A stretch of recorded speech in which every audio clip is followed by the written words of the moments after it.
بسم الله الرحمن الرحیم. عزتمندو کتونکو السلام علیکم ورحمۃ اللہ وبرکاتہ. د سفري میاشتې باره کې عوام کیسری قسم رسومات کوي. د دې په سلسله کې موږ استاد جادت الامام محمد طاهر دار القرآن پنځپیر حضرت علامه مولانا مفتی خالد الرحمن ناصح صاحب له یو ځل موږ بیا دعوت ورکړی دی چې هغه موږ ته د حقایق د اسلام مطابق شریعت په رڼا کې وښیي. نو څه سوالات دي چې هغه موږ د دې مخکې وړاندې کوو. مفتی صاحب د سفري میاشتې باره کې د سفري میاشتې سفر ولې ویل کېږي؟ بسم الله الرحمن الرحیم. د سفر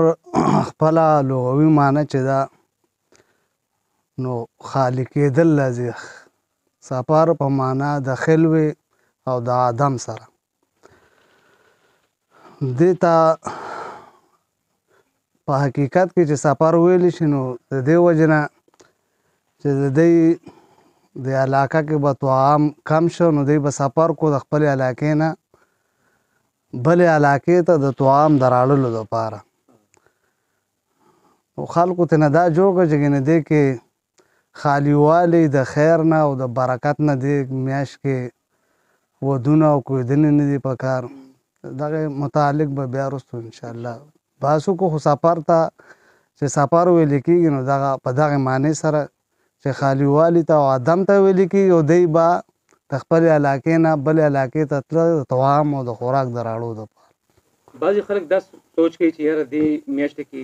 اسمان افتونه راځي، بلاګانې راځي، نو دا یو ډکې خیفت یې دا یری یې د هغې وجې نه هغوی په دې میاشت کې ودونه نه کوي، سنتونه نه کوي، یعنې د خوشحالۍ یو کار نه کوي. څه حقیقت دی دې؟ دا صحیح نه ده. حدیث کې راځي د ابوهریره رضی الله عنه روایت دی، نبی علیہ السلام فرمایي لا عدوى ولا طیرة ولا هامة ولا سفر. دغه حدیث خو چې دی یو ټکي سړی وضاحت کوي نو بیا پې ټایم ډېر لګي. خو مختصر طور سره دا چې لا عدوى نشته متعدي کېدل د مرض د یو کس نه بل کس ته، نشته د اړېدل د مرض د یو کس نه بل کس ته. بیا په دې باندې یو سوال راځي چې دې حدیث کې دا رالل چې مرض د یو نه بل کس ته نه لګي، او نور روایاتو کې داسې راځي چې د هغې نه دا معلومیږي چې مرض یو کس نه بل کس ته لګي او احتیاط پکار دی. لکه نبی علیہ السلام وایي فر من المجذوم فرارک من الاسد. د جذامي کس نه داسې تخته لکه څنګه چې د زمري نه تخته. نو د هغې حدیث نه دا معلومیږي چې مرض د یو کس نه بل کس ته لګي. او بهرحال د دواړو حدیثونو په تطبیق کې زمونږ علماء کرام مشایخ او استادان دا وایي چې خلک دوه قسمه، یو قسم هغه خلک چې هغې شکي غونته کي معمولي بس که څه وویني په چا څه مرض وویني یا مثال چا زکام دی معمولي هغه د په مخ کې ابتي شی وکړم دی مرض ما ته هم ولګېده. نو د وهم او د شک شکار خلک دا نو د داسې خلکو دپاره نبي علیہ السلام ویلي چې د جذامي نه داسې تخته لکه چې زمري نه تخته. یو سړی شکي دی نو بس هغه له احتیاط پکار دی،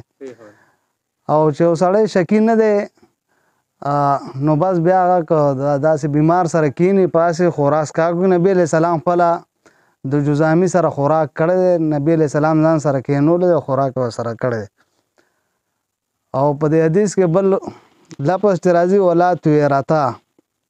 نو طیرة دا بدپالی ته وایي. نبی علیہ السلام وایي بدپالي نشته. او حدیث کې راځي نبی علیہ السلام وایي الطیرة شرک، دا بدپالي نه والله شرک دی.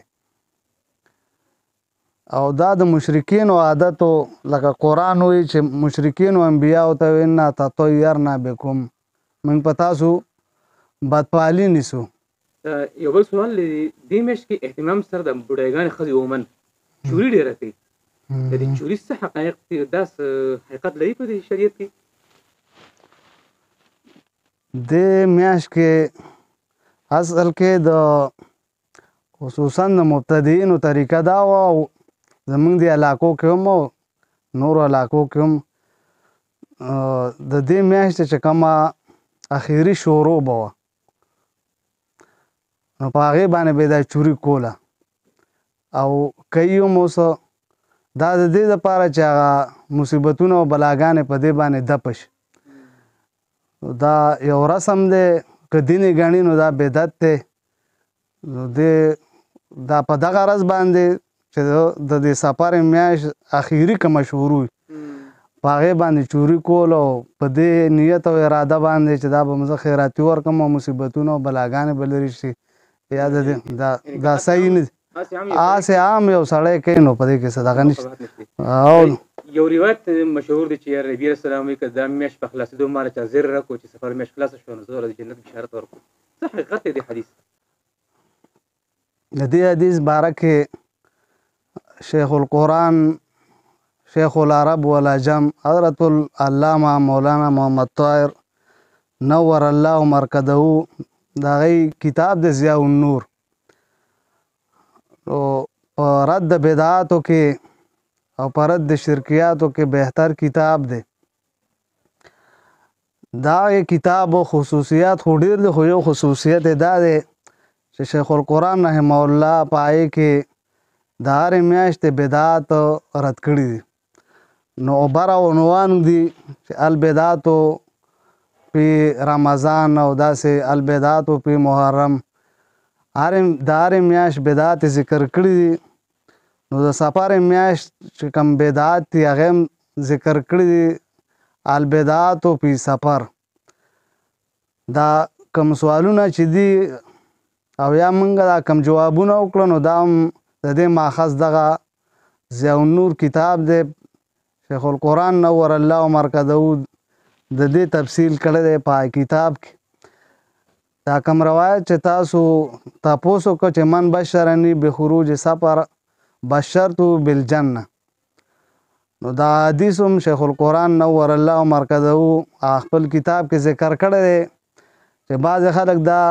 په استدلال کې پیش کوي خو چې کوم علما د جرح او د تعدیل دي هغې په دې باندې رد کړی چې دا حدیث دا صحیح نه دی په حواله د اللعال المصنوعي ذکر کړی دی چې هغه وایي لا اصل له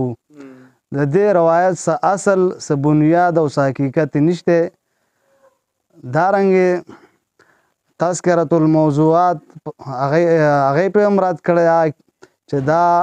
د دې څه اصل نشته دا حدیث موضوعي دی خلکو د ځان نه جوړ کړی نو پکار دا چې کوم علما کرام دي چې هغې خصوصي طور سره دغه کتاب مطالعه کړي او خپله ته هم فایده والي او نورو عوامو خلکو ته هم فایده ورسوي په رد د بدعاتو کې بهترین کتاب دی